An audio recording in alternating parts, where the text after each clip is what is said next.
follow Chak she hay re chin am to piu se mi me ang ai ne du ba adu mu thala tam ne ba chu ando se ada ki nya ma is da lai re ai ke no ko no ai da ne ta su ya anje na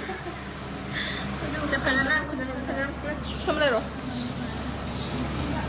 ยังสเตย์ลาที่ไหนหรอไม่ยังไอ้เชลัยเจริญก็ให้ตั้งเลยยังกี่ยังสเตย์เลยครับตั้งเลยยังกี่แบบลาที่ไหนหรอหมอเราหมอกันไอเชี่ยไม่ได้มาหมอกัน no เปลี่ยนอุดีนะลงเปลี่ยนเชลัยเปลี่ยนเชลัยเปลี่ยนแล้วแต่นั่งเลยต้องให้จำแล้วอะไรนี่น่ะนี่ฮันยังเป็นใจเท่านี้นะเจียม see thank you Miss Blue and Miss Lavender hai happy family hai chara wo cha dre nasi nupa kana ge kai no nasi nupa kai no ai ne se de pia nasi mati kante nasi male hai you ka ho yen ge ra ma Hazadi phone ka num tau bai na ke ma dai thok ta ba hang di mix ne ba ko mundi mundri me awa le ba mix ka ho ba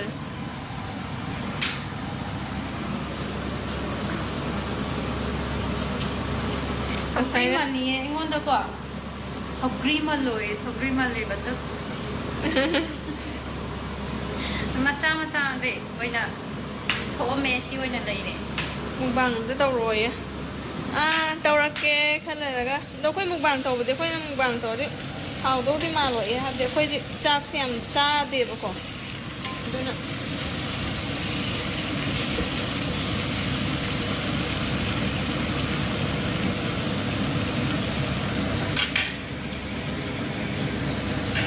ho je mai am pik na lai khara ga khara kui nam ta ngau ge na tra de shan lo ya dra di ko hao de da na thank you 现在啊，我一个才洗不澡，不到这个问题。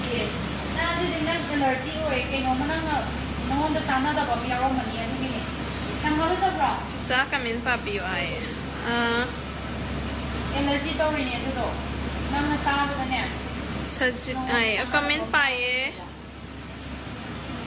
puja ke hai ge thank you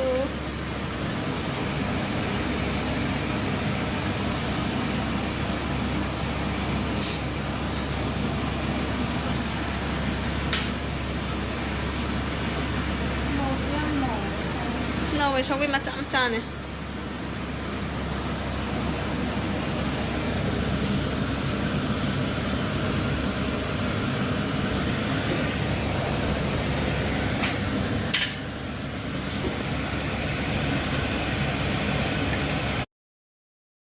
chị sao cái thùng cái mà chú mua ôn cái chú ngô ngày thấy bà đâu mà được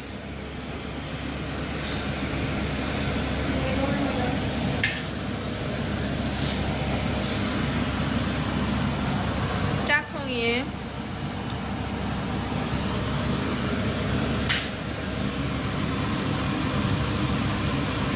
chị ai live lúc sau là đôi này emมีค่อยมีตะเรียใจช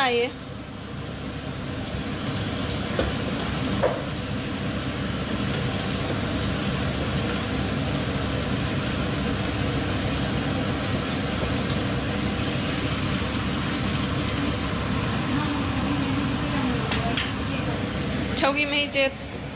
ยามนะเตะรวยด้วยชาวกีจะเสียไปรู้ขนาดซักเชื่อขนาดถุงใบไม่เห็นกี่จะมาไหนร้อยให้ค่อยดิไม่ชิงเตะเสียค่อยน้าปีกี่มาเตะมันเอามวยแล้วคุณมาม่า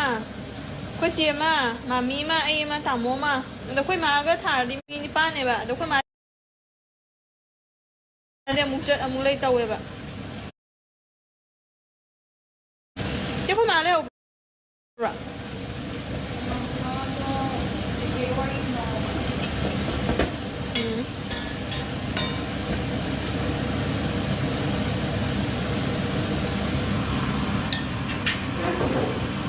technology है चिचे comment में पाबे में ओ पाइए 그래서 만들게 내 그냥 나오래. 저기서 양디 하오래 이거 시 하온 때 야오래 시 짠이 왜?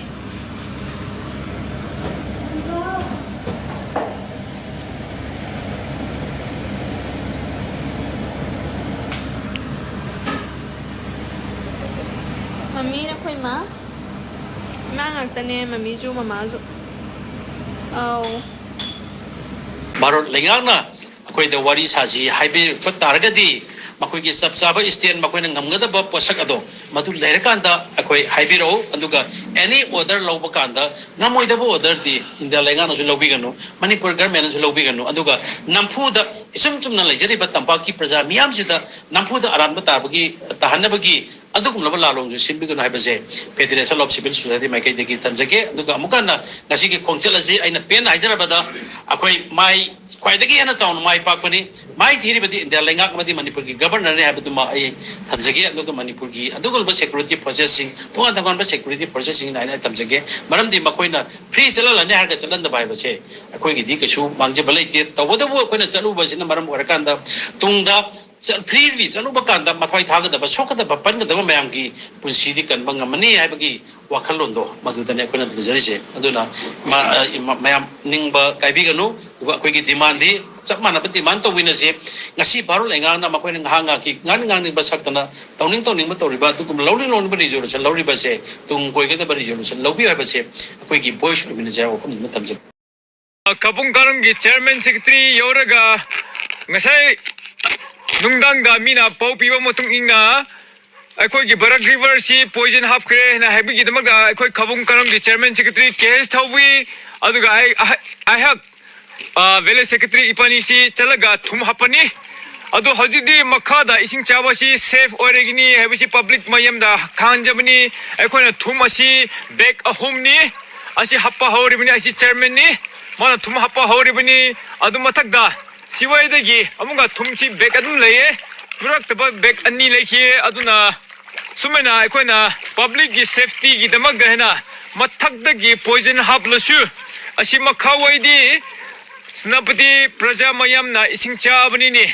adu chaba yaningai gi damak da akoi kan na tora lebini aduna public mayam si haji panic tawruguno hebisi khan jabani karong da gi akoina safety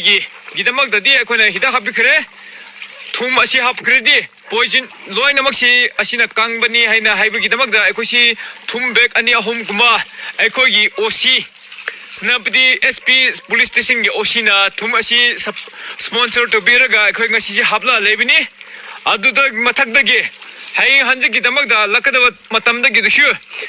poison hapasi adum continuously mi adum hek da hakpa labini aduna any civil societies any individual mating pangningai mi lekhredi akhoi go advance gi pangbu bosi ye natrega adum anytime information adu ko phang redi adum hek dala pambio hebise akhoi request heubini